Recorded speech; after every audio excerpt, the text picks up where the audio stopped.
High, আমি সোহাগ from সোহাগ 360 আর আজকের video বিষয় হচ্ছে স্ক্রোলিং টেক্সট অথবা নিউজ স্টিকার। এই যে টেক্সটটা দেখতে পাচ্ছেন এখন এদিকে যাচ্ছে নাকি এদিকে, আর নো হোয়াটএভার। সো এইটা অ্যাডোবি আফটার এফেক্টস দিয়ে বানানো। আর আমি যখন একটা ভিডিওতে ইউজ করেছিলাম এটা অনেক রিকোয়েস্ট এসেছিলো এটা কীভাবে বানাতে হয় সেটা দেখানোর জন্য। I know it's been a while, sorry for being late. Okay, so আর কোনো কথা না বাড়িয়ে আজকে আমরা দেখবো অ্যাডোবি আফটার এফেক্টস দিয়ে কীভাবে এই স্ক্রোলিং টেক্সটটা বানাতে হয়। So let's do it.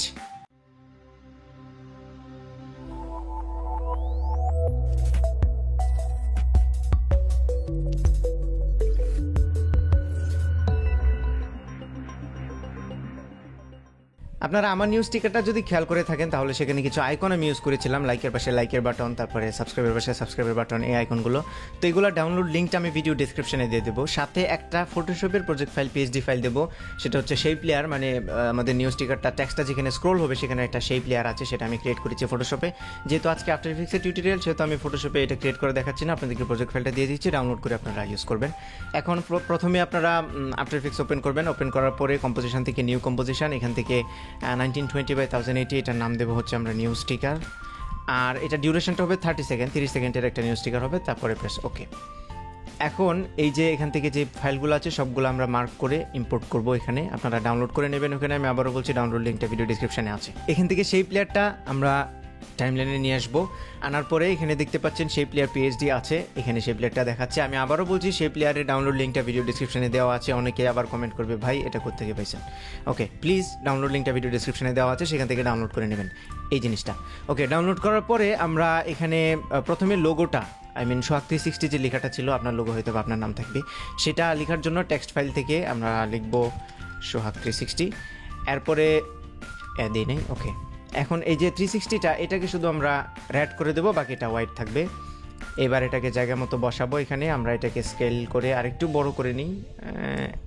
ঠিক আছে, এখানে বসানোর পরে আমরা এখানে একটা ডিভাইডার অ্যাড করব, একটা এখানে কি বলে একটা সেই প্লেয়ার আমরা ক্রিয়েট করব। এখানে জাস্ট এখান থেকে এই যে রেক্টেঙ্গুলার টুলটা আছে এটা সিলেক্ট করার পরে এইরকম একটা শেপ আমরা ক্রিয়েট করে দেবো। এখন এটা দেখতে পাচ্ছেন রেডের উপরে চলে গেছে। জুম করার জন্য মাউসের স্ক্রোলিং বলটা ঘোরাবেন, আর স্ক্রোলিং বলটা চেপে ধরলে যে বাটনটা আছে এটা ধরলে হচ্ছে এরকম হ্যান্ড টুল আসবে, যখন আপনি চেপে ধরে নড়াচড়া করতে পারবেন।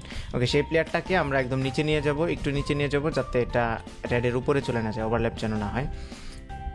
ব্যাস হয়ে গেল। এখন এটাকে আমরা আবার ফিট করে নিই, দেখি ঠিক আছে কিনা। ইয়েস, ঠিক আছে। ওকে, তো এখন আমরা যে অ্যাকচুয়াল টেক্সটটা যেটা মুভ হবে ওই টেক্সটটাকে আমরা লিখবো। লেখার জন্য আবারও টেক্সট টুল সিলেক্ট করার পরে এখানে ক্লিক করব।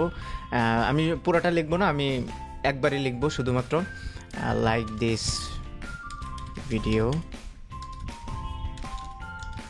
Share it with your friends, please subscribe to my channel.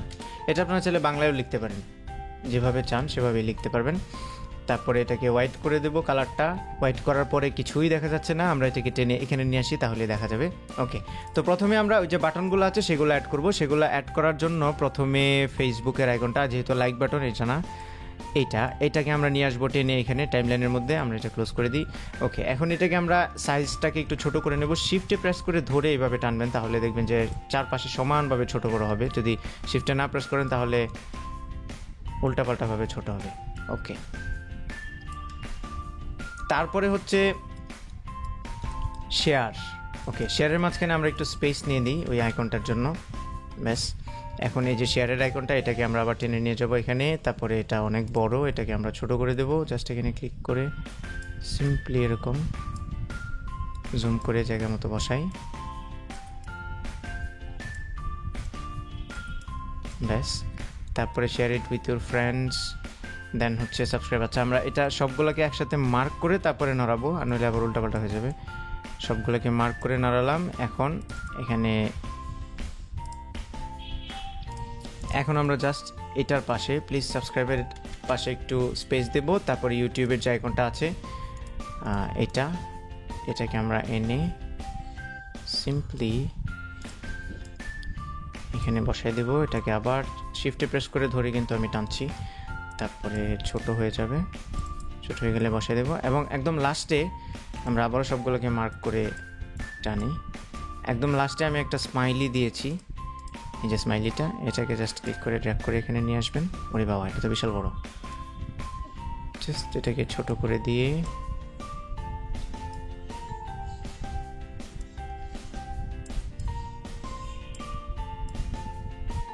ব্যাস সাইজ মতো জাস্ট বসাই দেবেন আর কি, হয়ে গেল। এখন যে কাজটা করতে হবে আমাদেরকে, এই সবগুলা যে ইমেজ আছে, যে আইকনগুলো সবগুলোকে প্যারেন্ট করতে হবে এটার সাথে, আমাদের টেক্সট লেয়ারটার সাথে। সবগুলো মার্ক করার পরে এই যে জিলাপির পেজ দেখতে পাচ্ছেন আইকনটা, এটাকে জাস্ট ক্লিক করে ধরে এখানে এই যে টেক্সট লেয়ারটা আমাদের লাইক দ্য ভিডিও এরকম যে টেক্সট লেয়ারটা আছে এটাতে ছেড়ে দেবেন, তাহলে সবগুলো এটাতে প্যারেন্ট হয়ে যাবে। এর মানে হলো এখন যদি আমি টেক্সট লেয়ারটাকে নড়াচড়া করি তাহলে সবগুলো একসাথে নড়াচড়া করবে, ইমেজটা ওর সাথে যে পজিশনে আছে ওই পজিশনে নড়াচড়া করবে। ওকে, তো এখন আমরা এটাকে অ্যানিমেট করব, আই মিন স্ক্রল তো হবে এই মাথা থেকে ওই মাথা পর্যন্ত। তো এটা করার জন্য প্রথমে আমরা এটাকে, আচ্ছা এটা আগে জায়গা মতো রাখবেন পজিশন করে, আই মিন কতটুকু উপরে না নিচে চলে যায় সেটা তো বোঝা যাবে। এখানে জুম করার পরে এই যে দেখেন একদম, এখন আমার কাছে মনে হচ্ছে যে একদম মাঝামাঝি বরাবর আছে। এটাকে আমরা আবার ফিট করে নিচ্ছি। এখন এটাকে টেনে বাইরে নিয়ে যাবো এবং এই যেখানে রাখা আছে ঠিক সেইখানে ডান দিকে টেনে নেওয়ার জন্য শিফট প্রেস করে ধরে তারপরে টানবেন, তাহলে একদম আগে চেপে ধরবেন, তারপরে শিফট প্রেস করে ধরবেন, ধরার পরে টানবেন, তাহলে দেখবেন সমানভাবে টানে যাবে। ওকে, এখানে আনার পরে আমরা এই যে টেক্সট লেয়ারটা আছে এটাকে অ্যানিমেট করবো। এটাকে অ্যানিমেট করার জন্য এখানে যে টাইম ইন্ডিকেটর টুলটা আছে, এই যে এটাকে প্লে হেডও বলে, এটাকে একদম ফার্স্টে নিয়ে যাবেন। ফার্স্টে নেওয়ার পরে এই টেক্সট লেয়ারটাকে পি প্রেস করবেন, পজিশন। এখানে পজিশনের আগে দেখবেন কিবোর্ডে প্রি প্রেস করার পরে এটা আসবে, এখানে দেখতে পাচ্ছেন ঘড়ির একটা আইকন আছে স্টপ ওয়াচ, এটাতে ক্লিক করবেন, তাহলে এখানে একটা কি ফ্রেম সেট হবে। কি ফ্রেমটা সেট হওয়ার পরে এটাকে আবার টেনে একদম শেষে নিয়ে যাবেন। শেষে নিয়ে যাওয়ার পরে এই যে টেক্সট আছে এটাকে জাস্ট ক্লিক করে ধরবেন, শিফটে প্রেস করে ধরবেন, ধরে টানবেন এদিকে, আই মিন এটা কিন্তু এখন স্ক্রোল হচ্ছে, টেনে ছেড়ে দিয়ে আবার চেপে ধরবেন, আগে মাউসে চেপে ধরবেন, তারপরে শিফটে প্রেস করে ধরবেন, ধরে আবার একদম বাইরে নিয়ে যাবেন। ব্যাস, এখন এটা অ্যানিমেট হয়ে গেল। এই যে দিক থেকে এদিকে যখন যাবে তখন টেক্সট অ্যানিমেট হবে। ব্যাস। ও আমাদের একটা ছোট কাজ বাকি আছে, ওই যে ওখানে ছোট করে আমি ট্যাগ ডক্টর লিখেছিলাম এখানে, তো এই টেক্সটটা লেখার জন্য টেক্সট লেয়ারে যাব, তারপরে আবার এটাতে লিভ ট্যাগ ডক্টর। ওকে, এটাকে আমরা ছোট করব, ছোট করে জাস্ট এখানে বসাই দেবো, আর একটু ছোট হবে। এখন আপনারা খেয়াল করবেন আমি যখন এই টেক্সটটাকে অ্যানিমেট করলাম এটা কিন্তু ওভারল্যাপ হয়ে যাচ্ছে আমাদের লোগোটার সাথে। আমরা চাই এই যে সাদা একটা শেপ লেয়ার আছে এখানে আসার পরে এই টেক্সটটা ডিসঅ্যাপিয়ার হয়ে যাক, মানে এটার ভিতরে ঢুকে যাক এরকম। তো এটা করার জন্য প্রথমে আমরা যেটা করব, এই ট্যাগ ডক্টর যে লেখাটা আছে সেটাকে টেনে আমরা আগের টেক্সটের নিচে নিয়ে আসছি আমাদের মেইন টেক্সটে, তারপরে সবটা টেক্সট এবং ইমেজগুলো উপরে সবগুলো ফাইল সিলেক্ট করার পরে টেক্সট লেয়ারটা এবং বাকি যে আমাদের আইকনগুলো আছে সেগুলোকে রাইট বাটনে ক্লিক করে প্রি কম্পোজ। ওকে, সবগুলো কিন্তু এখন প্রি কম্পোজ হয়ে গেল, এখন দেখতে পাচ্ছেন।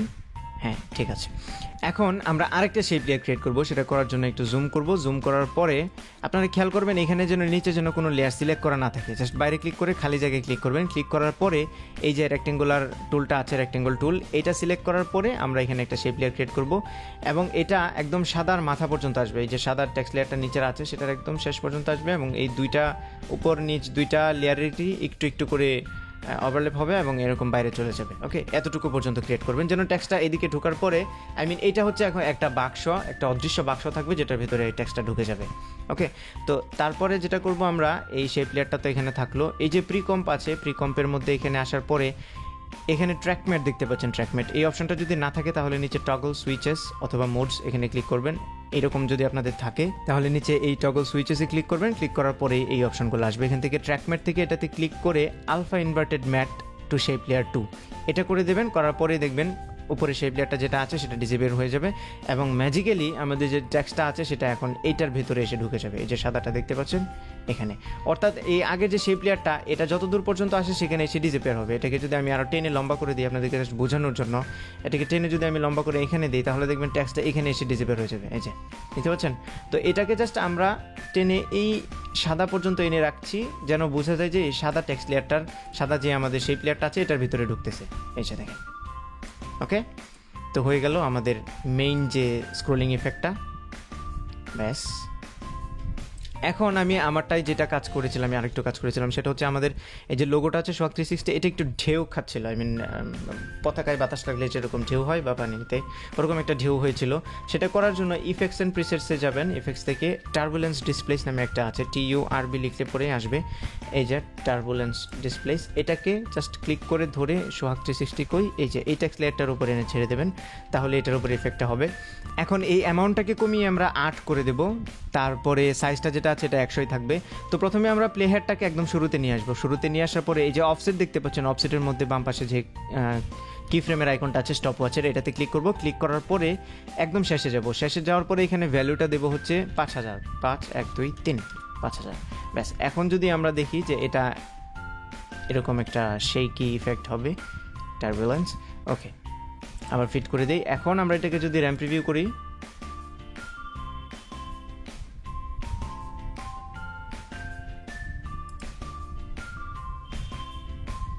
ব্যাস হয়ে গেল। এখানে আইকনগুলো একটু ছোট হয়ে গেছে, প্রথমটা একটু বড় করে দেবেন। আচ্ছা, আপনাদের মতো করে যেভাবে ভালো লাগে। আর এই যে এটার যে শেকি যে ইফেক্টটা, এটা কতটুকু স্পিডে হবে সেটা ডিটারমিন করার জন্য আপনাদেরকে এটাকে আমি আবার শেষে নিয়ে যাচ্ছি, যেহেতু আমাদের কি ফ্রেমটা শেষে আছে। একদম শেষে গিয়ে এটাকে আমি আরেকটু বাড়িয়ে দিচ্ছি। এটাকে যত বেশি করবেন আপনাদের যে শেকের যে ইফেক্টটা আছে এখানে যেটা কাঁপবে, এটা একটু স্পিডে হবে আর কি, একটু বেশি হবে। আমি একটু মানে স্লোলি দেবো, এত বেশি দেবো না। এই যে এখন ঠিক আছে, ওকে ফিট। তো এখন যে কাজটা সেটা হচ্ছে এই পুরাটাকে আমরা নিচ থেকে উঠাবো, হ্যাঁ, এই টেক্সট লেয়ারটাকে। তো আমরা যেটা করব, এই বাকি যেই লেয়ারগুলো আছে সবগুলোকে আমরা প্যারেন্ট করব হচ্ছে এখানে প্যারেন্টে ক্লিক করে সেই প্লেয়ারের মধ্যে প্যারেন্ট করে দেবো আমরা সবগুলো, উপরে সবগুলোকে। এখন এই সেই প্লেয়ারটাকে নড়াচড়া করলেই বাকি সব নড়াচড়া করবে, এই যে দেখতে পাচ্ছি। তো এখন আমরা সেই প্লেয়ারের মধ্যে ক্লিক করে পজিশনে ক্লিক করব, কিবোর্ডের পি প্রেস করার পরে এটাকে একটু জুম করব। জুম করার পরে আমরা এই প্লে হেডটাকে একটু সামনে নিয়ে আসবো, একটু হালকা সামনে নিয়ে আসার পরে এই পজিশনের পাশে যে কি ফ্রেমটা আছে সেটাতে ক্লিক করব। আবার ফার্স্টে যাব, যাওয়ার পরে এটাতে ক্লিক করে ধরবো, মাউসে ক্লিক করে ধরার পরে কিবোর্ডে শিফটে প্রেস করে ধরবো, ধরে একদম নিচে এইটুকুতে নিয়ে আসবো, যেন শুধু ট্যাগ ডক্টর লেখাটা দেখা যায়। তাহলে দেখতে পাবেন এখন প্রথম থেকে এটা উঠবে। তো এইগুলো মার্ক করে কি ফ্রেমগুলো রাইট বাটনে ইউজ করে দেবো। তারপর আবার একদম শেষে যাওয়ার পরে কিন্তু এটা আবার নিচে চলে যাবে। সেটা করার জন্য আমরা একদম শেষে যাব। শেষে যাওয়ার পরে শেষের একটু আগে এসে আমরা এই পজিশনের এই যে এই পাশে দেখতে পাচ্ছেন আরেকটা কি ফ্রেম আছে, কি ফ্রেমের আইকন, এখানে ক্লিক করলে অ্যাড হবে একটা। তারপরে একটা ফ্রেম পরে আরেকটা অ্যাড করবো, একটা বা দুইটা পরে। তারপরে একদম শেষে যাব। শেষে যাওয়ার পরে আবার এইটাকে ক্লিক করে ধরবো মাউসে, তারপরে আবার শিফটে প্রেস করে ধরে টেনে একদম নিচে নিয়ে আসবো। এখন এটা ওইখানে যাওয়ার পরে দেখবেন নিচে চলে গেল। ব্যাস, আমাদের কাজ কিন্তু মোটামুটি শেষ। এখানে উঠবে, তারপরে আস্তে আস্তে করে যাবে, তো আপনারা যদি এই টেক্সটের স্পিডটা কন্ট্রোল করতে চান তাহলে যেটা করবেন, লেখা যদি কম থাকে তাহলে বেশি করে দেবেন, তাহলে স্পিডটা বেড়ে যাবে। আর যদি দেখেন যে না, লেখা আপনি কমাতে পারছেন না, অনেক বেশি লেখা এবং স্পিড অনেক বেড়ে যাচ্ছে, তাহলে যেটা করতে হবে আপনাদেরকে কম্পোজিশনের যে সাইজটা আছে, কম্পোজিশনের ডিউরেশনটা, এটা 30 সেকেন্ডের আছে, এটা বাড়াই দেবেন। এটা বাড়াই দিলেই টেক্সটের স্পিডটা কমে যাবে। এটা সিম্পল একটা ট্রিক। এটা কিন্তু সবার আগে করতে হবে। আপনি এইটা প্রিকম্পোজ করার পরে যদি করেন তাহলে হবে না, আগেই করতে হবে। সেটা করার জন্য কম্পোজিশন থেকে কম্পোজিশন সেটিং, তারপরে এখান থেকে 30 সেকেন্ড আছে, এটাকে আপনারা 40 সেকেন্ড বা 57 করে দিতে পারেন, তাহলে স্পিডটা একটু কমে যাবে। এবং এটা আগেই বলছি প্রিকম্পোজ করার আগে করবেন। তারপরে যদি এখানে দেখেন যে এগুলা ছোট হয়ে গেছে এদিকে, তাহলে এটাকে জাস্ট মার্ক করে টেনে বড় করে দেবেন। ওকে, তো স্পিডটা নিয়ে যদি সমস্যা না থাকে আর এরকম যদি হয়ে যায়, তাহলে ফাইনালি র্যাম প্রিভিউ করে দেখবেন যে আপনাদের সব কিছু ঠিকঠাক আছে কিনা। যদি ঠিকঠাক থাকে তাহলে সেটাকে এক্সপোর্ট করবো আমরা। এক্সপোর্ট করার জন্য কম্পোজিশন থেকে এখানে অবশ্যই প্রিকম্প 1 না লিখে আমাদের নিউ স্টিকার যে প্রথমে কম্পোজিশন ক্রিয়েট করেছিলাম সেটা সিলেক্ট করে রাখবেন। তারপরে কম্পোজিশন থেকে অ্যাডেড টু রেন্ডার কিউতে ক্লিক করবেন। এবার এই যে এখানে আউটপুট মডিউল লুজলেসে ক্লিক করবেন, এখান থেকে সিলেক্ট করে দেবেন quick time 8GB plus alpha, এটা অবশ্যই করবেন। তারপরে ওকে, দেন আউটপুটে ক্লিক করার পরে আমরা এই ফোল্ডারটাতেই নেব, সেভ। এবার রেন্ডার, একটু সময় লাগবে। ওয়ালা, হয়ে গেছে এক্সপোর্ট। এখন এই যে হচ্ছে আমাদের নিউ স্টিকারটা, এটা যদি ওপেন করি তাহলে দেখতে পাবেন আসলে এইটা এখন এখানে আমি দেখতে পাচ্ছি কিছু জিনিস আরেকটু কাজ করার ছিল, যেমন এই আইকনটাকে আরেকটু বড় করা যেত, এখানে ফেসবুকের আইকনটা, তারপর টেক্সটটাকে আরেকটু ছোট করা যেত, ট্যাগ ডক্টর লেখাটা আরেকটু ডানে আসতো। তো এই জিনিসগুলো আপনারা আগেই চেক করে নেবেন, আগে চেক করে আপনাদের মনের মতো করে সুন্দর করে নেবেন। তারপরে এখন যে ফাইলটা আছে এটা আপনারা যে কোনো ভিডিও এডিটরের মধ্যে ইউজ করতে পারেন এবং এটা ট্রান্সপারেন্ট হবে টোটালি, যখন অ্যাড করবেন তখন পুরো ট্রান্সপারেন্ট হয়ে যাবে। বরাবরের মতোই যদি ভিডিওটা ভালো লেগে থাকে তাহলে ভিডিওতে একটা লাইক দেবেন, কমেন্ট করে জানাবেন কেমন লাগলো, আপনার ফ্রেন্ডদের সাথে শেয়ার করবেন, আর আমার চ্যানেলে সাবস্ক্রাইব করতে একদমই ভুলবেন না। Seriously, do subscribe. See you in the next video. Tata.